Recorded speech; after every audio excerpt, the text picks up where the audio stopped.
마태복음 우리 17장 1절부터 20절까지의 본문을 살펴봅니다. Today's scripture is from Matthew chapter 17 verse 1 through 20. Matthew chapter 17 1 through 20. 마태복음 17장 1절부터 20절까지의 말씀 살펴봅니다. 20절 너무 양이 많기 때문에 본문 연구를 다 살펴보진 못하고요. 한 10절 안에까지만 살펴보고 우리 같이 교훈과 적용을 살펴봅니다. Since we're gonna deal with 20 verses today, which is quite a lot, so I'm gonna do some studies on the first part of the scripture about the first half 10 verses, and then we're gonna look at the applications and lessons from the text. Let's look at the verse 1 first. 우리 같이 시간 1절을 먼저 살펴보시면 1절에 예수님께서 성경에 이렇게 기록되어 있습니다. 그리고 엿새 뒤에 예수께서는 베드로와 야고보와 그의 동생 요한을 따로 데리고 높은 산에 올라가셨다. After 6 days, Jesus took Peter, James, and his brother John and led them up on a high mountain by themselves.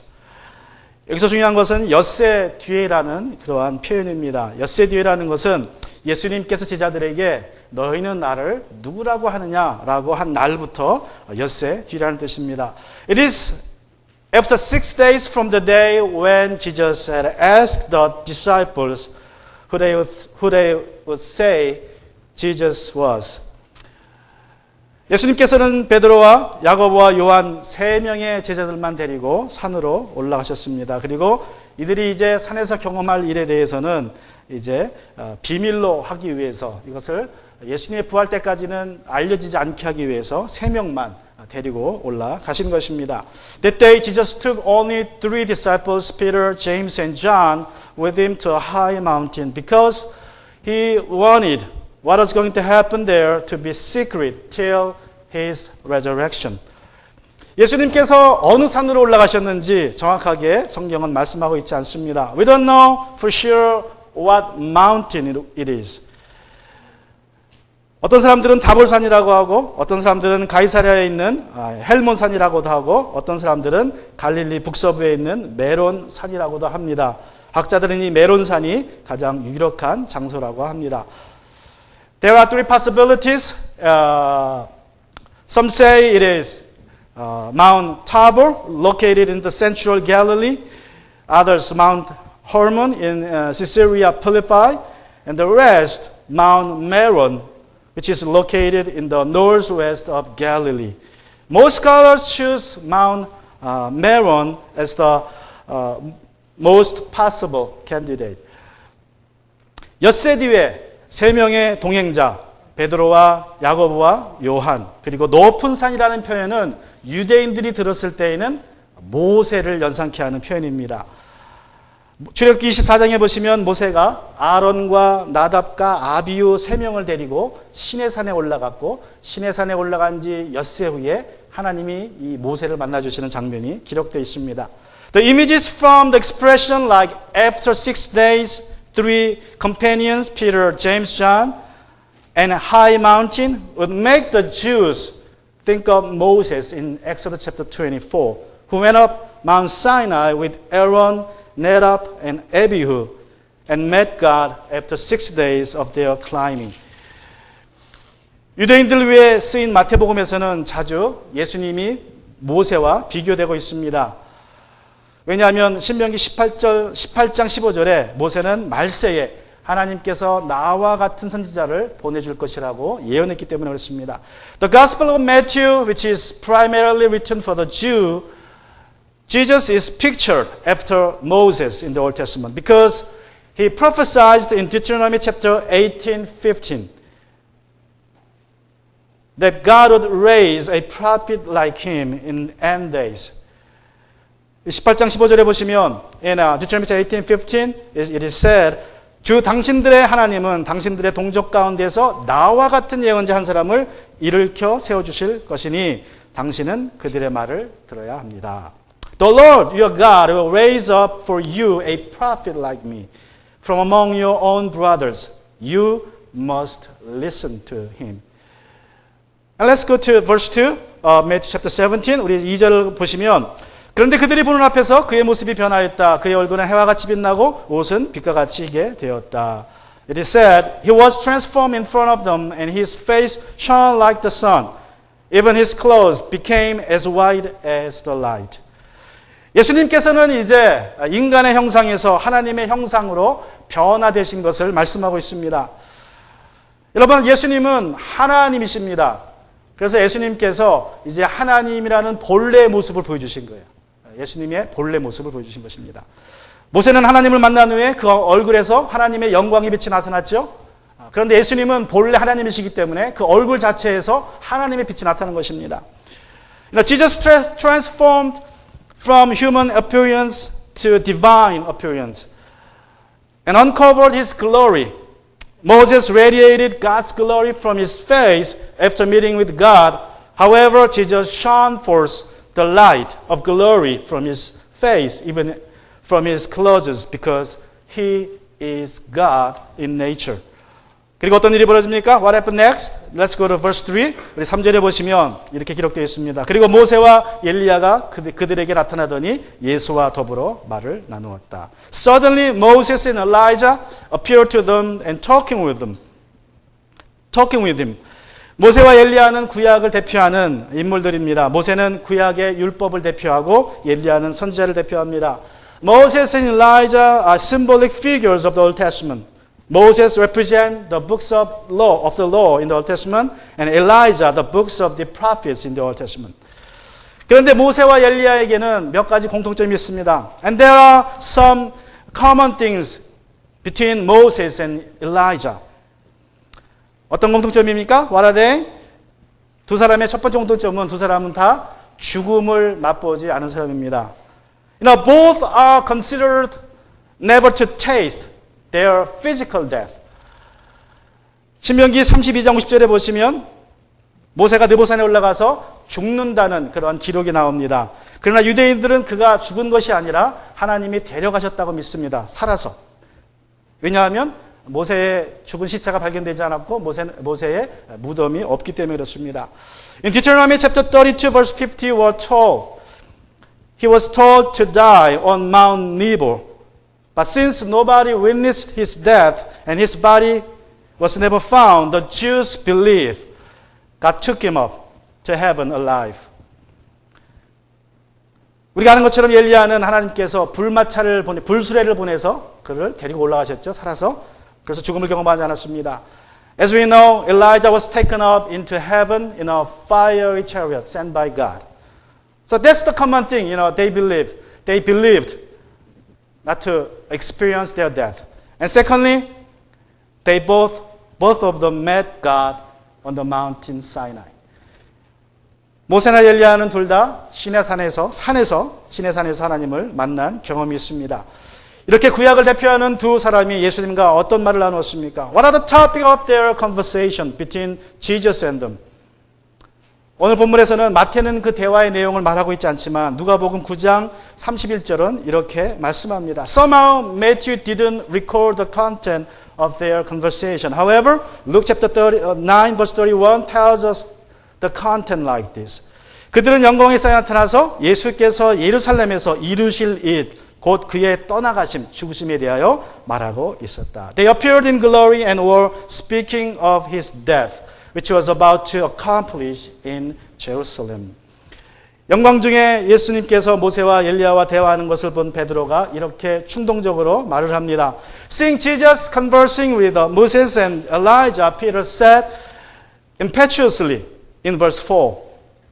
그때 베드로가 예수께 말하였다. 선생님, 우리가 여기에 있는 것이 좋사오니 원하시면 제가 여기에다 초막셋을 지어서 하나는 선생님을, 하나는 모세를, 하나는 엘리야를 모시도록 하겠습니다. Then Peter said to Jesus, Lord, it is good for us to be here. If you want, I will make 3 tabernacles here. One for you, one for Moses, and one for Elijah. 여러분, 모세는 가능한 한 이 신비한 경험, 얼마나 신납니까? 예수님의 그 신적인 모습을 보고 있죠. 말로만 듣던 모세와 엘리야가 눈앞에 나타나서 예수님과 이야기하는 모습을 보니까 이 피로가 정신이 나가가지고 자기도 모르게 이렇게 말을 한 거예요. 초막 셋을 짓겠다고 일합니다. Peter want to prolong his mystical experience as much as possible, that he proposed to build 3 tabernacles for each. 모세가 어떤 의도로 그렇게 말했든지 간에 그는 결정적인 실수를 한 것입니다. 왜 그렇습니까? 그는 아직도 예수님을 모세나 엘리야처럼 생각해서 똑같이 그 하나의 단을 지어주겠다는 거예요. 똑같은 레벨로. Whatever his intention might be with his proposal, he made a grave mistake by it, that he put Jesus on a par with prophets. Now, Jesus is not on the level of prophets, but by saying it, I will have 3 tabernacles for you and for Moses and Elijah. He is proposing, he is saying that Jesus is on the par with other prophets. 그래서 베드로가 말을 끝내기도 전에 하나님께서 끼어드십니다. And so God interrupted even before he finished his saying in verse 5. 베드로가 아직도 말을 하고 있는데 갑자기 빛나는 구름이 그들을 뒤덮었다. 그리고 구름 속에서 이는 내 사랑하는 아들이다. 나는 그를 좋아한다. 너희는 그의 말을 들으라 하는 소리가 들려왔다. In verse 5, while he was still speaking, suddenly a bright cloud covered them, and a voice from the cloud said, This is my beloved son. I take delight in him. Listen to him. 여러분, 하나님께서는 예수님이 단순히 선지자 중에 하나가 아니라는 것을 분명히 말씀하고 있고 내 사랑하는 아들이라고 선포하십니다. 그리고 그의 말을 들으라고 명령하십니다. 이것은 신명기 18장 15절에 나오는 모세가 한 말, 당신들은 그의 말을 들어야 합니다. 라는 모세의 말을 하나님께서 인용하신 것입니다. Now God himself proclaimed that Jesus is his beloved son, not just one of the great prophets. And he commanded them to listen to him. God commands. His command,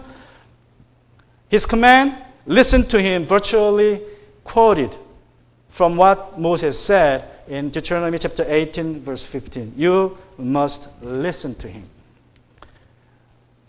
여러분, 이것은 너는 내 사랑하는 아들이라, 이는 내 사랑하는 아들이라, 나는 그를 좋아한다는 이 하나님의 선포는 2번째 선포입니다. This is the second proclamation of God that you are my beloved son. I take delight in you. 예수님이 침례 받으신 이후에 마태복음 3장 11절에서 우리 하나님이 이렇게 말씀하십니다. After his baptism, Jesus proclaimed the first one in Matthew chapter 3:13 like this. 이는 내 사랑하는 아들이라, 내가 그를 좋아한다. This is my beloved son. I take delight in him. 여러분, 이 첫 번째 선포 이후에 예수님은 갈릴리 공생의 사역을 시작하셨습니다. 그리고 이제 2번째 이 선포, 마태복음 11장의 2번째 선포는 무엇을 의미합니까? 예수님이 이제 갈릴리 사역을 마치시고 예루살렘에서 이제 죽음의 십자가의 길을 가시는 사역을 시작한다는 뜻을 의미합니다. The first proclamation marks the beginning of his public ministry. And the second proclamation marks an important change in his ministry, that the end of the Galilee ministry and the beginning of Jerusalem ministry, which will be ended by his suffering and death and resurrection in Jerusalem. Now let's go to a lesson and application. 이제 우리 교훈과 적용을 같이 살펴보고자 합니다.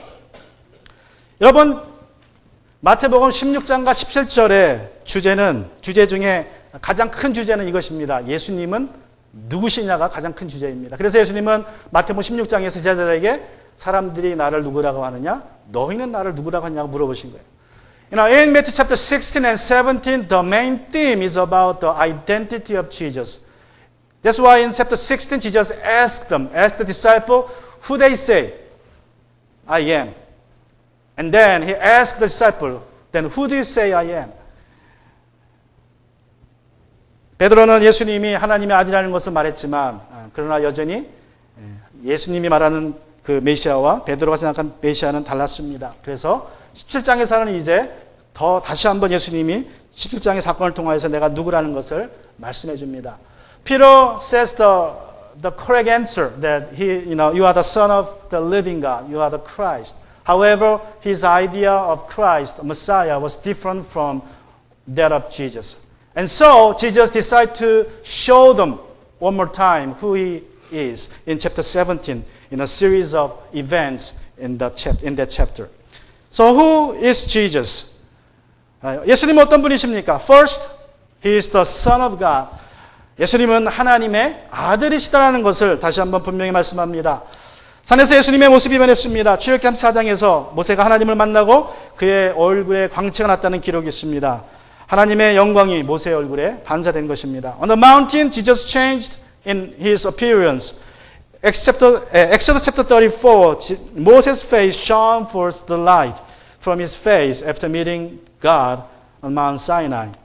He was simply radiating God's glory. 그러나 예수님의 얼굴과 옷에서는 하나님의 영광의 빛이 드러났는데 그것은 바로 하나님의 빛이라는 것입니다. But Jesus' face and clothes gave forth the light of the glory of God, as recorded in Psalm chapter 104 verse 2 and Daniel chapter 7 verse 9. 시편 104편 2절에 보시면 이렇게 기록합니다. 주님은 빛을 옷처럼 걸치시는 분. 하나님의 이게 모습입니다. He wrapped himself in light as if it were a robe. This is the appearance of God, light. And in Daniel chapter 7 verse 9, 그리고 다니엘서 7장 9절에 보시면 다니엘이 바라보니 옥자들이 놓여 있고 한 옥자에 옛적부터 계신 분이 앉으셨는데 하나님을 의미합니다. 옷은 눈과 같이 희고. As I kept watching, which is Daniel, thrones were set in place, and the Ancient of Days, who is God, took his seat. His clothing was white like snow, and the hairs of his head was whitest wool. 하나님의 영광으로 변화된 예수님의 모습은 예수님께서 단순히 선지자가 아님을 본질적으로 제자들에게 보여준 사건입니다. 그런데 이것도 부족해서 하나님 어떻게 하십니까? 이제 말씀으로 이는 내 사랑하는 아들이라고 말씀으로 천둥 같은 그 목소리로 확인해 주십니다. The changed look of Jesus in God's glory clearly showed the disciples that he is not just one of the greatest prophets, but God himself. And God himself confirmed it with a thunderous voice. This is my beloved Son. I take delight in him. 사람들은 예수님을 공자와 부처와 마호메트와 더불어 세상의 우리 역사의 4대 성인이라고 부릅니다. 그러나 예수님은 성인이 아니십니다. 예수님께서는 하나님의 아들이십니다. 예수님을 성인 중에 하나로 생각하는 것은 예수님께 불경죄에 해당됩니다. People regard Jesus as one of the four great saints, like Confucius, Buddha, or Muhammad. That's not correct. Jesus is not a saint. He is the Son of God. He is God himself. It's a blasphemy to call him a saint. 예수님께서는 하나님의 아들이십니다. 하나님이십니다. Jesus is the Son of God. He is God. 세상의 모든 종교는 인간이 하나님을 찾아가는 그러한 과정입니다. 그러나 기독교는 하나님께서 죄인을 찾아 나서신 이야기입니다. In other religions of the world, men are in search of their God. But in Christianity, God came to us sinners. God is in search of us. 여러분, 하나님께서는 우리를 찾으러 오셨어요. 예수님의 모습으로. God came to us in humanly form, who is Jesus. God came to find sinners. However, He has found you already. 그런데 중요한 것은 예수님께서는 이미 여러분들을 찾으셨습니다. 그러면 중요한 것이 무엇입니까? Then what matters? What's important for us to do? You need to open up your heart. Let Him into your life. That's what you need to do. 여러분, 우리가 해야 될 일은 이제 하나님은 나를 찾으셨는데 하나님은 그렇다고 억지로 들어오지 않습니다. 내 마음을 열어야 합니다. 하나님, 내가 여기 있습니다. 내 마음에 오셔서 나의 주인이 되어지고 나의 하나님이 되어달라고 우리가 고백할 때에 정말로 우리가 하나님 앞에 발견되어지는 것입니다. And secondly, 예수님은 고난받는 메시아이십니다. He is a suffering Messiah. 하나님께서는 마태복음 17장 5절에서 제자들에게 이렇게 말씀하셨습니다. In Matthew chapter 17 verse 5, God not only told the disciples, This is my beloved son, I take delight in him, but also commands them. He commanded them, listen to him. 마태복음 17장 5절에서 하나님은 제자들에게 이는 내 사랑하는 아들이라 나는 그를 좋아한다라고만 말씀하신 것이 아니라 너희는 그의 말을 들으라라고 명령하십니다. 제자들이 어떤 예수님의 말을 들어야 합니까? What are they supposed to listen from Jesus? 그것은 바로 마태복음 16장 21절의 말씀입니다. It is what Jesus said in Matthew chapter 16 verse 21. 그날부터 예수께서는 자기가 반드시 예루살렘에 가야 하며 장로들과 대제사장들과 율법학자들에게 많은 고난을 받고 죽임을 당해야 하며 사흘째 되는 날에 살아나야 한다는 것을 제자들에게 밝히기 시작하셨다. From then on, Jesus began to point out to his disciples that he must go to Jerusalem and suffer many things from the elders, chief priests, and scribes, be killed and be raised on the third day. 독일의 신학자 마틴 퀘일러라는 분이 이렇게 오래전에 이야기했습니다. Martin Queller, I hope my pronunciation of his name is correct, a German theologian about more than 100, about 200 years ago, I guess. He once said like this. 이렇게 얘기했습니다. 복음서는 긴 서론으로 시작되는 고난의 이야기다. The Gospels are passion narratives with extended introductions. 여러분, 복음서의 핵심은 예수님의 고난과 죽음과 부활입니다. 그 앞에 나오는 이야기들, 병 고치는 이야기나 귀신 쫓는 이야기나 여러 가지 기적의 이야기들은 서론에 불과하다는 것입니다. The essence of the gospel is Jesus' suffering, death, and resurrection, not the healing stories, miracle stories, or exorcism stories. They are just part of the introduction. 그런데 오늘날 많은 사람들이 예수를 믿고 병 고침 받고 자신의 문제를 해결받는 것이 신앙의 본론이라고 생각을 합니다. 그리고 예수님의 고난과 죽음에 동참하는 것은 부록입니다. 있으면 좋고 없으면 더 좋고 고난받고 이런 것들은.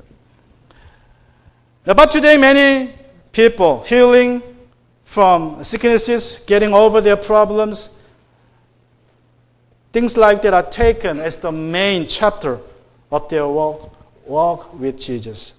They regard the suffering and death of Jesus with him just as an appendix. So the disciples of Jesus, and so God commanded them to listen to him, Jesus. 예수님의 제자들도 예수님의 고난과 죽음은 그냥 없었으면 좋겠다고 생각했습니다. 그래서 하나님께서 그들에게 너희는 그의 말을 들으라고 명령하신 것입니다. 여러분, 예수님을 믿는다는 것은 예수님을 믿고 병 고치고 문제가 없는 삶을 사는 것만 의지하지 않습니다. 우리는 살기 위해서 믿는 것이 아니라 우리는 죽기 위해서 믿는 것입니다. Now, believing in Jesus is not just being well and doing well without any problems in this world. We believe not to live, but to die. Jesus said in Matthew chapter 16, verse 25 like this. 마태복음 16장 25절에 보면 우리 예수님은 말씀하십니다. 누구든지 자기 목숨을 구하는 사람은 잃을 것이요. 나 때문에 자기 목숨을 잃는 사람은 찾을 것이다. For whoever wants to save his life will lose it, but whoever loses his life because of me will find it. 여러분, 어느 종교든 다 잘 믿고 잘 살라고 가르칩니다. 그러나 예수님은 잘 믿고 잘 죽으라고 가르치십니다. 죽어야 살기 때문에 그렇습니다. All religion tells us to believe, to do well, and to live well. But Jesus says to us, believe well, to die well. For dying in him is the only way to live. 제자들은 예수님께서 죽으러 세상에 오셨다는 말을 도저히 이해할 수 없었습니다. 그래서 예수님은 제자들을 변화산에 데리고 올라가셔서 자신의 영광스러운 모습을 보여주셨고 하나님은 그의 음성을 들려주셔서 신비한 체험을 하게 하셨습니다. 베드로는 그런 경험을 더 오래 하고 싶어서 여기가 좋사오니 초막 셋을 짓겠습니다. 라고 그는 말했습니다. 그러나 예수님은 그들을 세상으로 데리고 내려가셨습니다. The disciples could not understand Jesus when he said, I came to the world to give my life away. That's why he took 3 of them with him to the high mountain and uncovered his divine glory. That's why God spoke to them. They experienced a mystical experience, and Peter wanted to prolong the experience and said, it is good for us to be here on the mountain. Let us build tabernacles for you. But Jesus brought them down to the world. 여러분, 우리가 높은 산에 올라가서 이런 신비한 경험을 하는 것도 필요합니다. 경험을 해야 합니다. 종교적인 경험이 우리에게 필요합니다. 그러나 중요한 것은 그곳에만 머물러 있어서는 안 된다는 것입니다. We need mystical experiences. We do need to see the glory of God, hear the voice of God on high mountains from time to time. But we should not try to linger there forever. We must come down. We must come down to the world, the real world. As Jesus came to save us from the heaven, we must come down to this world. 여러분, 이것이 신앙인의 자세입니다. 이것이 제자의 삶이라는 것입니다. Now, this is the life of a disciple coming down into the world, just like a suffering servant, Jesus. And lastly, who is Jesus? 마지막으로 누가 예수님 어떤 분이십니까? Jesus is the source of our faith. 예수님은 믿음의 주이십니다. 변화산에서 머무는 동안 한 아버지는 귀신 들려서 간질병으로 고생하는 아들을 고쳐달라고 예수님의 제자들을 찾아와서 부탁했습니다. 그러나 그들은 그 귀신을 쫓아내지 못합니다. While Jesus and 3 disciples were on the high mountain, the rest of the disciples were asked to heal an epileptic boy by his father. But they could not expel the demon out of him, the cause of the illness. 그러나 그들은 귀신을 쫓아내지 못합니다. 예수님이 돌아오시자 이 아버지는 예수님께 달려와서 부탁을 합니다. 예수님은 바로 귀신을 꾸짖고 이제 아이를 고쳐주십니다. 그러자 제자들이 나중에 왜 자신들은 귀신을 쫓아내지 못했느냐고 물었습니다. When Jesus arrived at the town, the father rushed to Jesus and begged him to heal his son. He instantly rebuked the demon out of the boy and healed him. Later, the disciples asked Jesus privately why they couldn't do it, why they failed. 아마 제자들도 이상했을 것입니다. 왜냐하면 마태복음 10장 1절에 따르면 제자들은 예수님께 귀신 쫓는 권세를 받았고 이미 귀신을 여러 번 쫓았습니다. 병도 고쳤습니다. They were at a loss because they did have had exercised the power over demons in the past many times, according to Matthew chapter 10, verse 1. 예수께서 12제자를 부르셔서 더러운 귀신을 제어하는 권능을 주시고 그들은 더러운 귀신을 쫓아내고 온갖 질병과 온갖 허약함을 고치게 하셨다. Chapter 10 verse 1 says, summoning his 12 disciples, he gave them authority over unclean spirits and to drive them out, to heal every disease and sickness.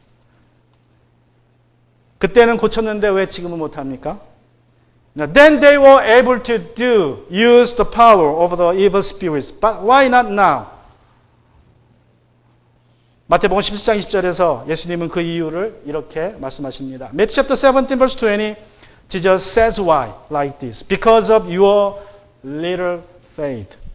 너희의 믿음이 적기 때문이다. 그리고 예수님은 이어서 말씀합니다. And he continued to say like this.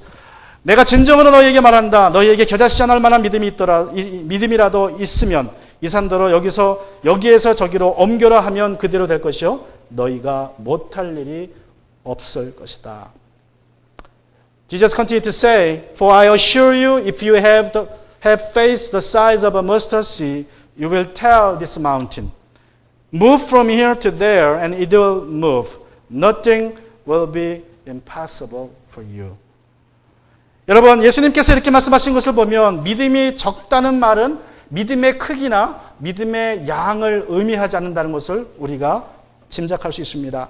From this saying of Jesus, we can guess what Jesus means by your little faith. It's not the size of the faith, amount of their faith, or our faith. 그러면 믿음이 적다는 말은 무슨 뜻입니까? Then what does it mean by your little faith? What was their problem? 제자들의 문제는 무엇입니까? 여러분, 제자들의 문제는 그들의 시선이 문제였습니다. 그들의 시선이 문제였어요. 다른 말로 하면 그들의 믿음의 대상이 문제였습니다. 그들이 바라보는 믿음의 대상이 문제였다는 것이에요. It was their problem of their gaze. The problem of their gaze. Their object of their faith. That was the main problem here. 여러분, 예수님이 산에 계셨다는 것은 육체적으로 제자들의 시야에서 벗어났다는 의미입니다. 이것은 비유적으로 제자들의 믿음이 이제 예수님이 눈에서 벗어났으니까 제자들의 눈이 예수님에게서 벗어났다는 뜻입니다. Now, that Jesus stayed on a mountain means he was out of their sight. Figuratively, this indicates that they lost their sight of Jesus. Hebrews chapter 12 verse 2 says like this. 히브리서 12장 2절을 말씀합니다. 믿음의 창시자요 완성자인 예수를 바라봅시다. Keeping our eyes on Jesus, the source and perfecter of our faith. 그런데 믿음의 주이신 예수님께서 눈에 보이지 않자 제자들은 어떻게 했습니까? But when the disciples lost their sight of Jesus, the source of their faith, what did they do?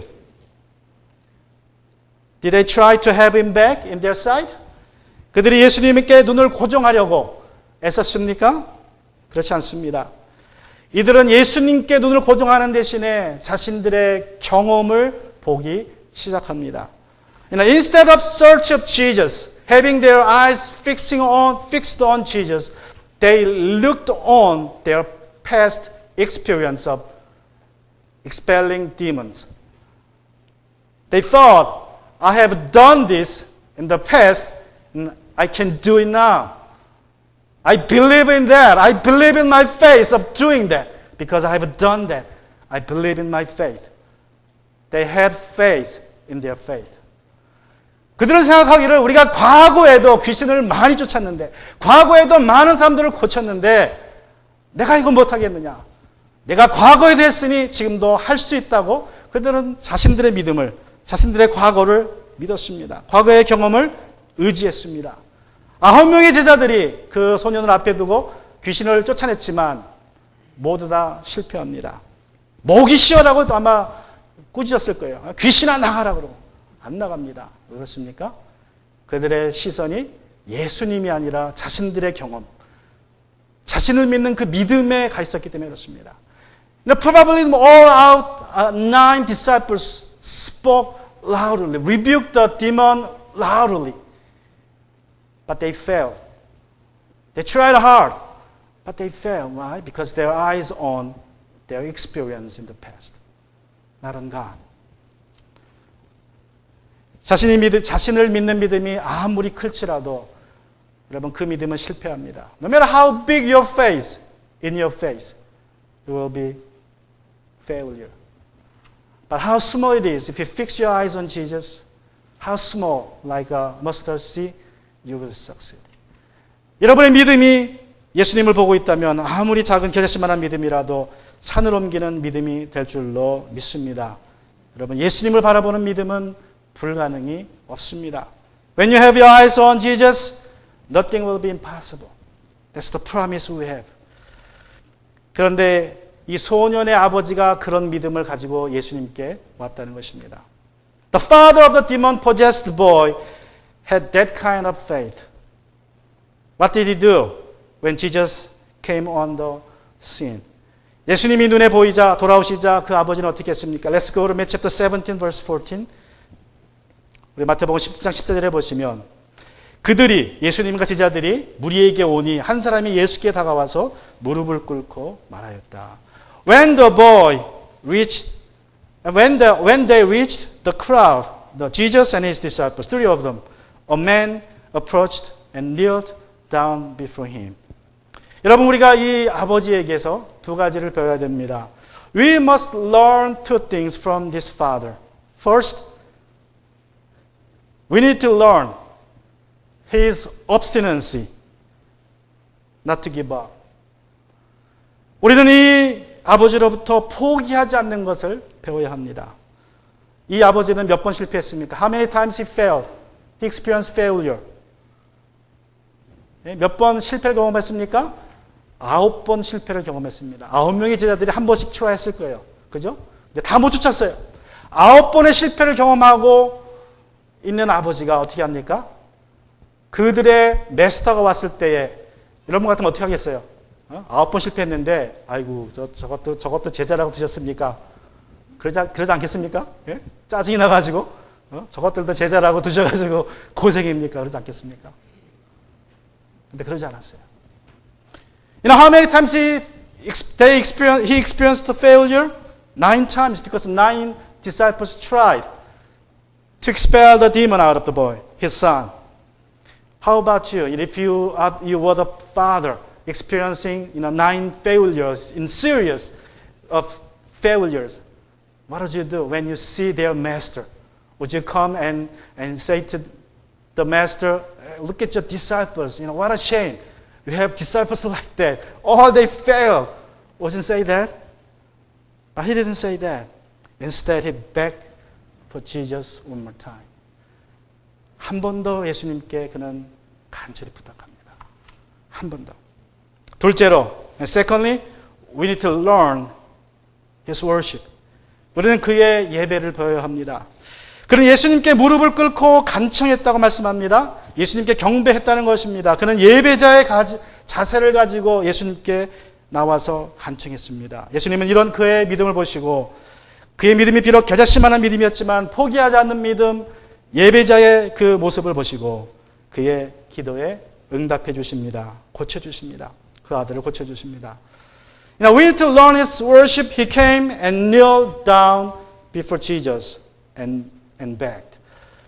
His kneeling means his worship to Jesus. He put on a right attitude of a worshiper as he begged for help, in which Jesus saw his face, the size of mustard seed. Though his face as small as a mustard seed, he fixed his eyes on Jesus, the source of faith, and his prayer, his plea were answered. Why is worship so important? 왜 예배가 중요합니까?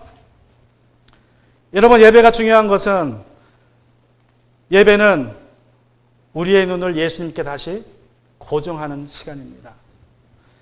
Why worship is so important to us? It's because worship is the time for us to fix our eyes on Jesus again. In our daily lives in this world, many times, often we lose our sight of Jesus. 여러분, 우리가 이 세상 사는 동안에 얼마나 자주 예수님을 우리의 시야에서 놓칩니까? 마태복음 6장 30절에서 예수님은 염려의 눈을 고정하는 제자들에게 믿음이 적은 자들아라고 말씀하십니다. In Matthew chapter 6 verse 30, Jesus calls the disciples who fix their eyes on worries, you of little faith. 마태복음 8장 16절에서는 큰 물결을 바라보며 두려워하는 제자들에게 믿음이 적은 자들아라고 꾸짖으셨습니다. In Matthew chapter 8:26, Jesus calls the disciples who fixed their eyes on the storm, you of little faith. 마태복음 14장 31절에서는 물 위를 걷다가 바람을 보고 물에 빠지는 베드로에게 믿음이 적은 자라고 꾸짖으십니다. In Matthew chapter 14:31, Jesus calls Peter, who fixes his eyes on the intimidating waves as he was walking on the water. Jesus called him, you of little faith. 그리고 마태복음 16장 8절에서 먹을거리가 없는 것을 염려하는 제자들을 예수님이 믿음이 적은 자들아라고 꾸짖으십니다. In Matthew chapter 16 verse 8, Jesus calls the disciples who fix their eyes on what they don't have, you of little faith. 믿음의 주이신 예수님에게서 눈을 떼는 순간 우리는 믿음이 적은 자들이 됩니다. 실패자가 됩니다. 예배 시간은 그 떨어진 눈을 다시 예수님께 고정하는 시간입니다. And at the moment you take up your eyes from Jesus, you will become a little faith. You will become failure. During the worship time, we fix our eyes on Jesus one more time. So you try, you learn how to fix your eyes on Jesus every day, every day. I want to share a story of Joshua Bell one more time. 여러분, 자슈아 벨이라는 사람의 이야기를 제가 얼마 전에 나눴는데 다시 한번 나누고자 합니다. 자슈아 벨은 여러분 아시는 것처럼 그 사람의 바이올린 연주를 보려면 최소한 100불은 내야 됩니다. 그러면 저 멀리서 그냥 들을 수 있어요. 아니면 몇백 불을 내야 앞에 가서 그 바이올린 연주를 듣습니다. Joshua Bell was one of the violinists in the world. To see him playing in a theater, you have to pay at least $100. To see him far away, just listen to his violin. If you want to get closer, then you have to pay a couple of $100. One day, he was playing in a suburb of Washington, D.C., and almost nobody noticed or stayed to listen to him. Almost none. Just a couple of boys and one or two people stopped by and listened for a while and they left. They did not know who was playing. 여러분, 자슈아 벨이 어느 날 워싱턴 DC 서버웨이에서 이제 길거리에 연주자처럼 바이올린 연주하는데 아무도 관심 두지 않습니다. 그 비싼 사람이 와서 연주를 공짜로 해주는데도 아무도 관심 두지 않고 거의 모든 사람들이 그냥 지나갑니다. 그를 알아보지 못해요. 여러분, 예배라는 것은 그렇습니다. 예수님이 길거리에서 아무리 그렇게 하셔도 우리의 눈이 예수님을 알아보지 못할 때가 많아요. 예수님께 우리의 시선이 떨어져서 그를 알아보지 못하고 지나갈 때가 너무나 많습니다. 그래서 일주일에 한 번 그래도 교회에 나와서 예수님을 바라보는 시간이 이 예배 시간이에요. 그래서 가능한 한 오랫동안 예수님께 눈을 고정하는 사람이 믿음에서 승리하는 사람입니다. 이날만 아니라 이날은 연습하는 것입니다. 다시 한번 예수님께 눈을 고정하고 월요일부터 프라이데이, 세러데이까지 눈을 계속 고정할 수 있는 연습을 하는 시간이 바로 이 시간이에요. 예배에 성공하면 여러분의 믿음이 산을 움직이는 믿음이 될 줄로 믿습니다. Just like the story of Joshua Bell, Jesus is with us every day, but we lost sight of him. We don't recognize him, even though he was playing the violin, he was doing something for us. We lost our sight of Jesus. So in this worship service, every Sunday, we came back to church to see him again, to fix our eyes on him again, so we try our best to have him in our sight every day, Monday through Saturday. That's our practice here. We have our eyes back on Jesus. That's why we worship together. How is your worship? Let's bow our head. 같이 지금 고개를 숙이고 오늘 말씀을 생각하기 원합니다.